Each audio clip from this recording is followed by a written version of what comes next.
Assalamualaikum warahmatullahi wabarakatuh. Kami di sini dari kelompok yang membahas tentang isu-isu global terkait dengan kepentingan nasional dengan dosen pengampu Pak Dendi Saiful Zain, MPD. Kami beranggotakan yang pertama Muhammad Islah Ramadan, yang kedua Anisha Yolanda, yang ketiga Damita Natasha, yang keempat Ataya Zahra Alia dari kelas 6F. Tujuan dari pembuatan video ini yaitu untuk memenuhi tugas UAS mata kuliah Perspektif Global dengan dosen pengampu Bapak Dendi Saiful Zain, MF, MPD. Pengertian isu. Isu dalam Kamus Besar Bahasa Indonesia (KBBI) adalah masalah yang dikedepankan untuk ditanggapi dan sebagainya, kabar yang tidak jelas asal-usulnya dan tidak terjamin kebenarannya, kabar angin, desas-desus. Isu diklaim sebagai sesuatu yang bersifat bertentangan atau yang menimbulkan polematik tentang seseorang atau sebuah organisasi. Tahapan isu. Yang pertama itu ada tahapan permulaan. Pada tahap ini tidak ada isu yang nampak, namun kondisi muncul dengan jelas yang berpotensi untuk berkembangnya menjadi sesuatu yang penting. Yang kedua, tahapan mediasi. Pada tahap ini isu telah berkembang dan memberikan pengaruh terhadap organisasi secara jelas. Organisasi masih dapat menjaga isu tidak berkembang dengan memperhatikan isu-isu lainnya. Yang ketiga, tahapan organisasi. Tahap organisasi ini di mana isu sedang berkembang dan menjadi topik pembicaraan yang berkembang menjadi krisis. Publik akan membentuk jaringan untuk mendesak organisasi melakukan suatu tindakan terhadap isu yang berkembang ini. Yang keempat, tahapan resolusi. Nah, jika telah mencapai tahap ini, berarti adanya anggapan bahwa isu telah selesai. Namun organisasi harus terus melakukan pemantauan untuk mencegah isu datang kembali. Manajemen isu. Manajemen isu dikelompokkan ada 5. Yang pertama itu identifikasi isu. Organisasi melakukan identifikasi dalam isu yang terjadi dengan mencari tahu sumber isu berasal. Isu dapat diklasifikasikan berdasarkan beberapa hal di antaranya. Yang pertama, jenis. Yang kedua, sumber respon. Yang ketiga, geografi. Yang keempat, kepentingan. Dan yang kedua, analis. Bertujuan untuk menempatkan kepentingan isunya, memanfaatkan pengalaman masa lalu yang setidaknya memiliki kesamaan terhadap isu saat ini. Yang ketiga, pemilihan strategi. Tahapan ini, organisasi menyiapkan aksi-aksi untuk menghadapi isu. Strategi yang diambil dapat bersifat reaktif, adaptif, dan dinamis. Yang keempat, implementasi program. Jika organisasi telah memiliki strategi dalam menghadapi isu, implementasikan program yang telah dibuat dengan segera. Yang kelima, yang terakhir, evaluasi. Jika program telah dilaksanakan, lakukanlah evaluasi untuk menilai seberapa efektif program yang telah dilaksanakan. Tetap lakukan monitoring isu untuk mencegah isu kembali berkembang.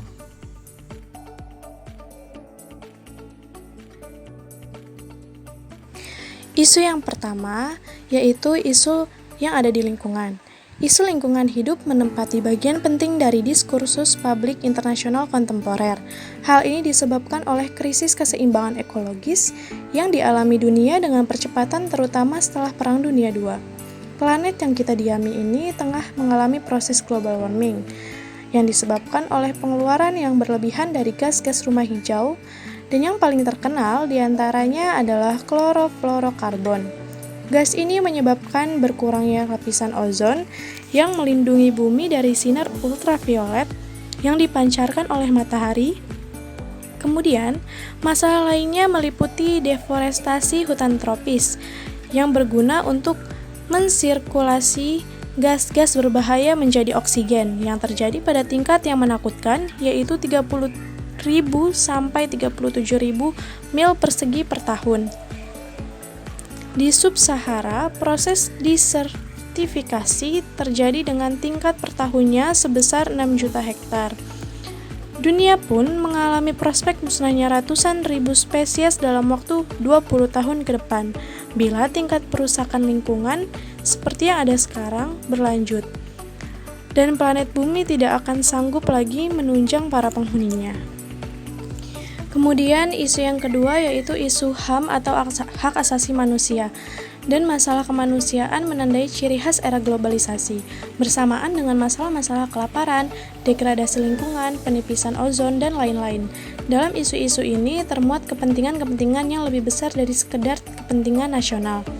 Beberapa kasus pelanggaran HAM, seperti yang terjadi di Palestina, merupakan masalah kemanusiaan yang berhasil diungkap dalam studi hubungan internasional.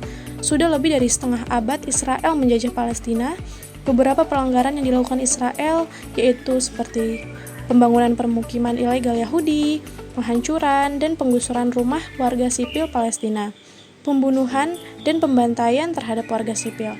Selain itu, aksi penangkapan terhadap anak-anak dan penyiksaan di penjara, dan masih banyak lagi pelanggaran HAM yang telah dilakukan Israel. Dengan adanya permasalahan Israel dan Palestina, ini sudah menjadi sorotan dunia. Berbagai upaya telah dilakukan, namun kerap berakhir dengan kegagalan. Isu kependudukan. Dalam pelaksanaan pembangunan setiap negara akan menghadapi berbagai permasalahan dari berbagai aspek. Salah satunya adalah masalah kependudukan.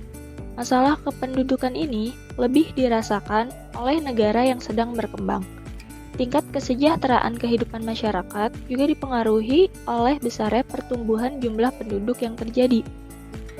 Pertumbuhan penduduk yang cepat dapat mempertajam kepincangan pembagian pendapatan dalam masyarakat, dan perekonomian orang tersebut jadi sulit maju. Untuk mencapai manusia yang berkualitas dengan jumlah penduduk yang tak terkendali, pastinya akan sulit tercapai. Seperti yang bisa kita amati, salah satu kota yang ada di Indonesia yaitu Kota Pekanbaru. Bila diamati, faktor pertumbuhan penduduk Kota Pekanbaru yang pertama yaitu karena tingginya angka migrasi. Lalu ada faktor kelahiran dan juga faktor mortalitas.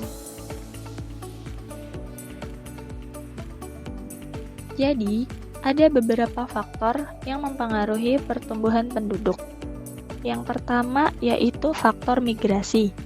Migrasi merupakan salah satu aspek kependudukan yang penting, karena sangat berpengaruh terhadap keadaan sosial ekonomi pada daerah tujuan dan daerah asal yang meliputi perubahan jumlah penduduk menurut golongan umur, tingkat pengangguran, pendidikan penduduk, pendapatan daerah, pasar tenaga kerja, dan lain-lain. Lalu faktor yang kedua, yaitu faktor kelahiran. Faktor kelahiran ini dapat dikatakan sebagai suatu faktor penyebab utama tingginya tingkat pertumbuhan penduduk di dunia, dikarenakan angka kelahiran lebih tinggi dibandingkan dengan angka kematian. Sejak dilaksanakannya program keluarga berencana, pertumbuhan penduduk di Kota Pekanbaru cukup terkendali, dikarenakan semakin meningkatnya kesadaran masyarakat akan pentingnya keluarga kecil dan pendewasaan usia perkawinan membuat semakin matang pemikiran sehingga membuat masyarakat mampu berpikir rasional dan dapat merencanakan jumlah keluarga yang mereka inginkan. Selanjutnya, faktor yang ketiga yaitu faktor mortalitas. Mortalitas merupakan komponen yang menjadi kekuatan yang dapat mengurangi jumlah penduduk. Angka kematian merupakan indikator tingkat kesehatan masyarakat. Bila kesehatan masyarakat telah terpenuhi, maka ia akan dapat memperjuangkan angka harapan hidup yang dengan sendirinya akan mengurangi angka kematian. Hampir semua negara berkembang mempunyai potensi pertumbuhan penduduk yang tinggi, serta dibarengi oleh tingkat mortalitas yang cenderung menurun. Isu intoleran, radikalisme, dan terorisme. Isu intoleransi, radikalisme, dan terorisme yang merajalela di Indonesia tidak hanya dipengaruhi oleh faktor tunggal seperti agama, ekonomi, atau pendidikan, tetapi ada faktor lain yang berperan atau memicu terjadinya intoleransi dan radikalisme, ataupun dalam bentuk seseorang menjadi radikal, yaitu faktor psikologis. Orang yang dibingungkan masalah identitas, pintar atau bodoh, kaya atau miskin, religius atau non-religius, bisa dengan mudah menjadi fanatik. Mereka yang mencari jati diri membutuhkan pegangan untuk menyatukan diri, sehingga mereka berusaha mencari tempat di mana mereka bisa berada. Mereka mencari jati diri, butuh pegangan untuk menguatkan diri, dan sekarang kebanyakan mencari organisasi tertentu seperti ISIS atau khilafah lainnya sebagai pendukung mereka. Salah satu upaya yang terus dilakukan pemerintah adalah kebijakan deradikalisasi. Upaya deradikalisasi pemerintah tidak cukup hanya menyasar mantan napi teroris, bahaya intoleransi dan radikalisme terhadap kesatuan dan persatuan Indonesia yang perlu disosialisasikan secara penuh kepada masyarakat. Antisipasi terhadap intoleransi, radikalisme, dan terorisme harus dimulai sedini mungkin dari pendidikan anak usia dini sehingga pendidikan menjadi tinggi. Isu global adalah setiap peristiwa yang mampu menarik perhatian masyarakat global. Bagaimana masyarakat merespon isu tersebut, salah satunya ditentukan oleh kuatnya pengaruh yang ditimbulkan oleh isu tersebut. Isu-isu global yang terjadi dalam dunia tentu saja berpengaruh terhadap kepentingan suatu negara dan kepentingan nasional.